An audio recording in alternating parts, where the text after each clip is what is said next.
That's another Telford out the way, and did things a little bit more sensible this year, I suppose, with taking a day off. So this is the Monday.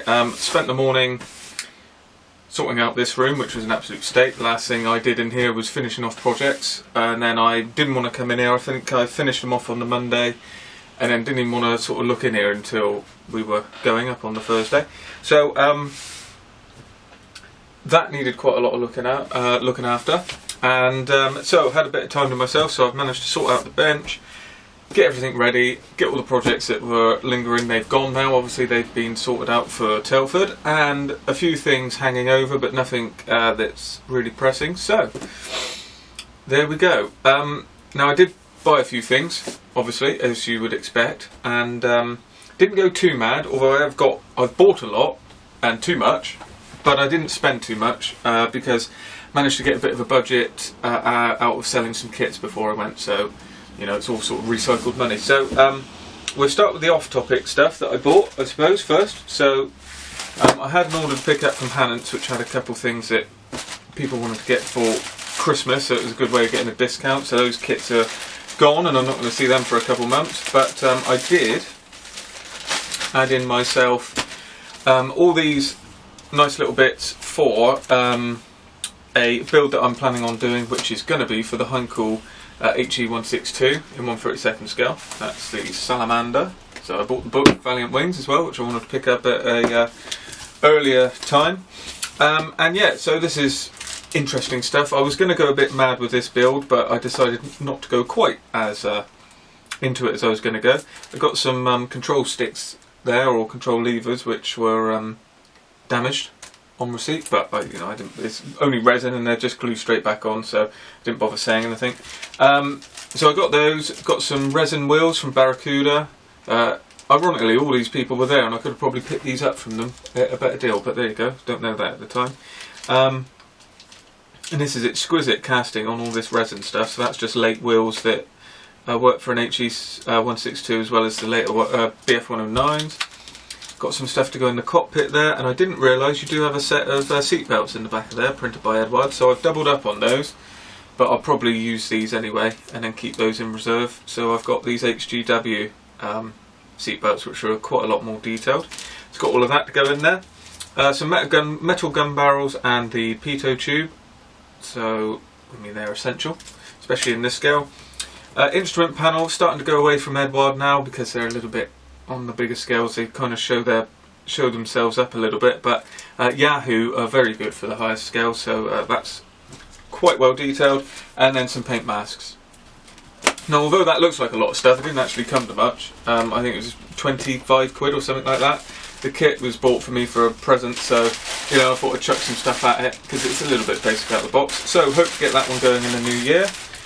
The book from Valiant Wings is fantastic, and I tell you what, if they do any book for any big build that I plan to do, I will be picking it up because it's just endless amounts. I'm not sure how much you can see it. I'll probably do a review on it separately, but much like the other ones that I did for the Spitfire and the 109, they've got museum pieces where they're going right the way through. They've got archive footage, archive pictures, sorry, detailed, you know, right in behind the seat, the wiring, underneath, all the rest of it. Down on the undercarriage here, in the wheelbase. I mean, it's just it's you know, it's never-ending amount of information. So you can go as far into the build as you like, and I plan to highlight and detail the engine a little bit. So there's some good material for that. Quite a lot of info on the marking schemes there as well, and what happened. And of course, you know, they were operational, but I don't think they actually flew operationally. They were all lined up and then got captured in an airfield, I believe. So I'll try and get my head around that story. So then on to the next one. We've got the Spitfire Mark 5B. No surprises there. I've been talking about doing this build for a long time. Was just waiting to pick up the kit, and you might be able to see there. That's the good thing with Telford. You know, this is a kit that I saw at Telford, $20.99. Retails $20.99. You could probably pick it up for $18.99 easily, and this is $12.50. And this was unopened, and that's the sort of thing you get. So we'll look at that at a later date when I get nearer the build. I've got lots of extras for that. Then it was on to, as it always is, the you can be at Telford or you can be at your local show like Salisbury or that for me, and I always seem to be buying the same stuff from the same people. So Collector Kit were in the corner, and they had plenty of parted with a bit of money with them because they tend to pick up collections and stuff, and often they've got nice Azure kits which cover a lot of Spanish topics, which is great for me. And these are no longer produced anymore, so and they're quite expensive on eBay, so it's good to kind of pick them up at a show for usually a better price than what you get on eBay. It's a bidding war. I mean, I was on this after this BA 65 the other day, 1/72 scale, and I think it went for 15, 16 quid, and it, you know, that's on a good day. Sometimes I run up to 20. Well, this was 15, so that takes any of the problem out of it, and there's a little discount on the day to be had. So this fills in a few gaps that I noticed on the table, and I want to try and be a bit more conscious of adding in some Republican stuff and some of the notable aircraft from the Spanish Civil War. So we're getting on to topical aircraft now, like I said. So the first one is the Hispano Newport, which is the NID 52, and these were actually the mainstay of the Spanish Air Force when it broke out, so it's a useful thing to have. Now I believe, I need to look into this, but I think looking at it, it's a re-engined French bomber, so a French aircraft, fighter aircraft. So I guess they had the license for producing these, hence why they had them. And sizable aircraft. I mean, the wing there, 1/72 scale, was about that wide. And you get, obviously with Azure, you get a bit of resin, usually a bit of photo etch. So that's a nice addition, and I'll be cracking on with that one at some point. Then we've got the Natasha, which I've been after. I was very surprised to see this, and glad I picked it up. And this is another sizable kit. The wingspan on this is there, so you know that's going to fill a gap, which is I'm also very conscious of, filling table space. And this is a good kit overall, and a very important aircraft of the period. One of the Republican bombers supplied by the Soviets. Then we've got the BA 65, so that's the Italian contingent. I'm trying to add a bit more in, so this will be useful to add to that.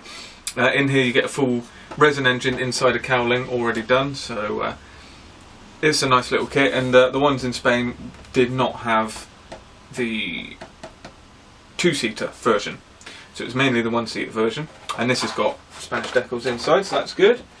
Then 148th, I was just looking at this and it was nice to see it, and I picked it up, which is the HS 162, which is just a reconnaissance, well, it's not as a bombing aircraft, but they call it a reconnaissance plane, but it was used as a bomber, and quite a dazzling paint scheme there.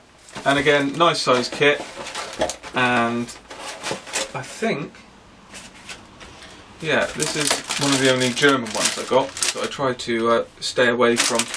You know, I've got plenty of German aircraft, so I'm trying to keep conscious of that. But there you go, that's the big parasol wing there, so that's a nice size, and that's ICM, so probably in their transitional period, so it might be a bit iffy in places.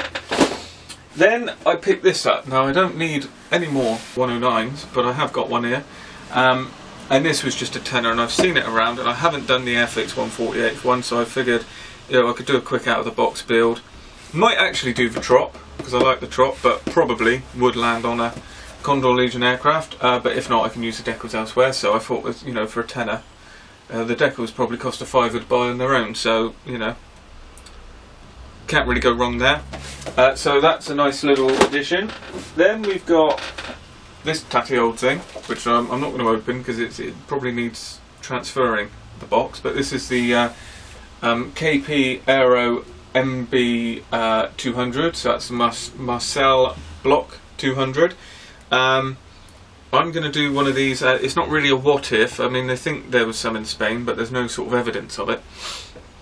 But I'm going to do one up as if it was. They certainly had the 210, which is a little bit different. The wings are more sort of down here, and they had the Potes. So trying to add in the Potes 540, the MB 210, and the MB 200. So that should keep up the Republican side of things. And yeah, so that was £6, and well, I figured why not. But yeah, everything's in there, but the box is a bit iffy. So yeah, picked up this one, and Tim Hedworth at British Aviation in Scale. highlighted this to me before I was going, and that reminded me that this was released in SBS models, and I did want to go and see them. This is their Plastic Passion range, which couldn't be more confusing because there's no plastic in it. This is a resin kit, fit in the palm of your hand, was nearly £30, but that's, you know, you've got to sort of pay that. So I decided to treat myself to some unusual aircraft, and we'll do a full inbox review on this at some point, but as you can see, you've got the whole bag of resin there. It's almost like a Tiger Moth without the top wing, if you sort of bear that in mind if you don't know the aircraft, which I'm sure most of you do. It's just me that's never really heard of the Miles Hawk, but there you go. Trying to learn these things. And the casting on this, I mean, this isn't just a resin kit. I mean, it's like an injection moulded resin kit. Where possible, they try and do the fuselage in one whole casting, which obviously a lot of resin kits do. But I mean, when I was asking him about certain aircraft, certain models that he'd made, you know, he was describing them as Tamiya quality, and they really, really are. So I've got another one of their kits here, and another one for as a Christmas present. So I should know them inside out by the end of it. So yeah, I'm pretty sure this is going to be a relatively quick kit. Once it's all off the casting blocks and cleaned up, you know, it's just going to fall together. And I was speaking to him about, we've got a reference picture here of the actual aircraft, and they actually put the map on the wing, so as they were flying along they could look out and read the map as to where they were. So just one of the sort of mad things that was going on over there. As you can see, instructions are as simple as that. Build the cockpit, stick it in the fuselage, put the wings on, undercarriage on, and that's it. Start painting the thing. Nice marking scheme. I'm going to be going for this one here, which is where you've got the map. And they've specially printed that, so it's not just a decal, it's silk printed. And there's a special printed decal, as it says, so please trim carefully before applying. So I'm looking forward to this one. And you get nice decals, and this is a Spanish Civil War version, and they do 3 other versions I could see there of this same kit. So if you know, Spanish Civil War isn't your thing, there is British ones, and there is I forget now, it might be French or something like that. So that was good. It was nice to talk to them. He came over to the table. I spoke to them over at their table quite a lot, and hopefully I can pop him an email and get some reference pictures he mentioned. So I'll have to do that. Didn't get his name, unbelievably. So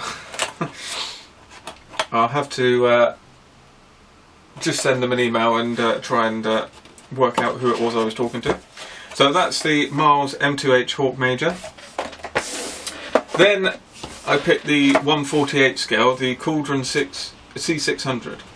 Now this I've been looking at. This is the kit he described as being Tamiya fit, and I've seen online that it fits like no other sort of resin kit. Here you can see big surface areas for gluing, locating pins, one piece cast of wings, and just everything about it is just absolute quality.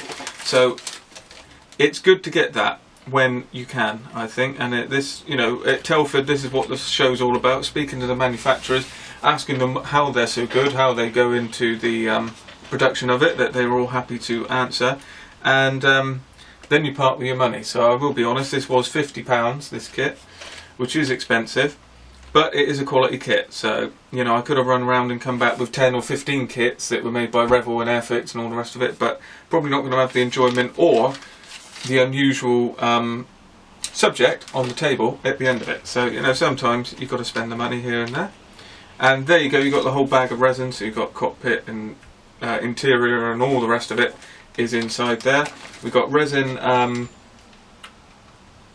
windshields there, and they are pretty clear and can be buffed up as well. I'm just saying, you've got to look out for bubbles obviously when you're dealing with resin. Then we've got nice instruction sheets here, bit of photo etch for the interior with the seat belts and the instrument panel, and as I say, the instructions are a little bit more comprehensive. So there's a parts layout of what you get, so lots of stuff, different engine cowlings for the different types,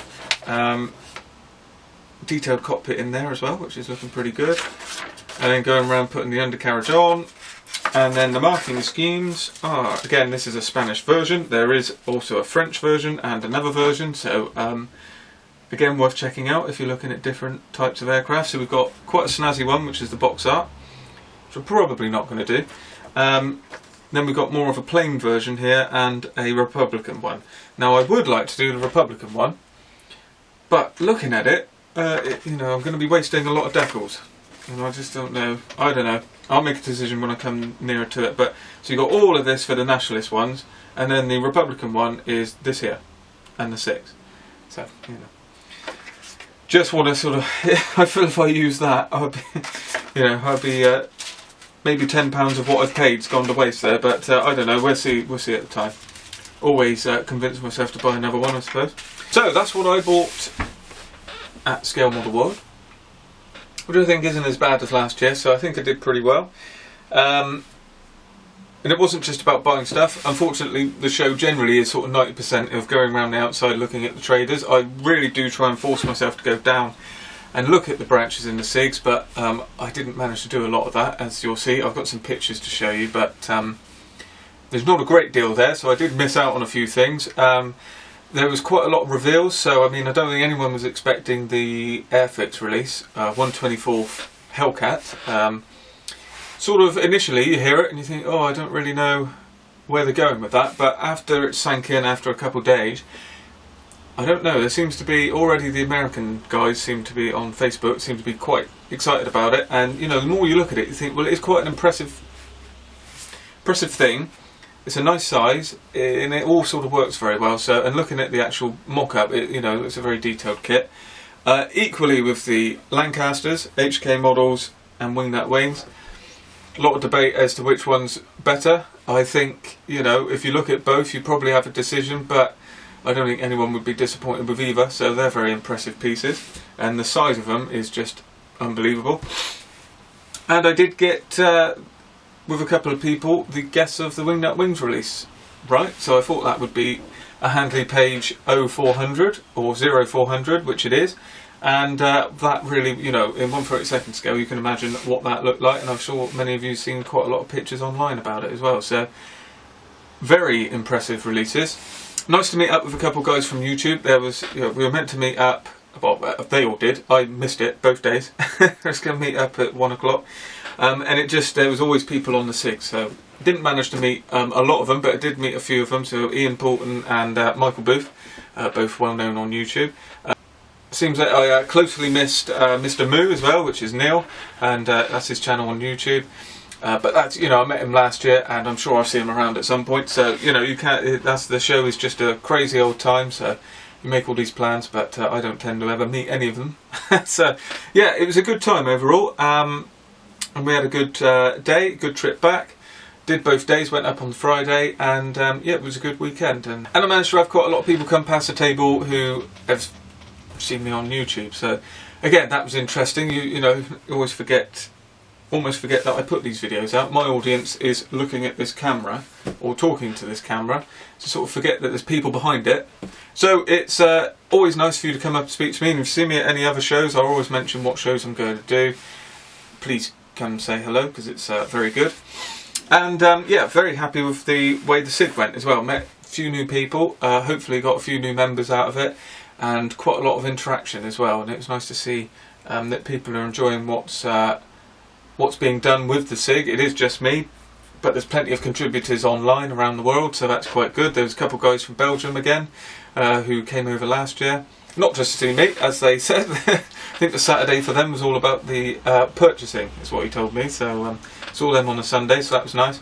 And yeah, both days flew by, as they always do. So I'll leave you now with some pictures.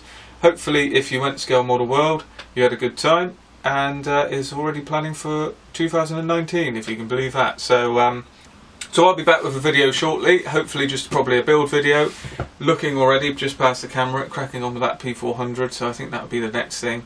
And until then, if you like what you see, like the video, subscribe to the channel, leave a comment below, hopefully enjoy the pictures of Scale Model World, and I'll see you in the next video.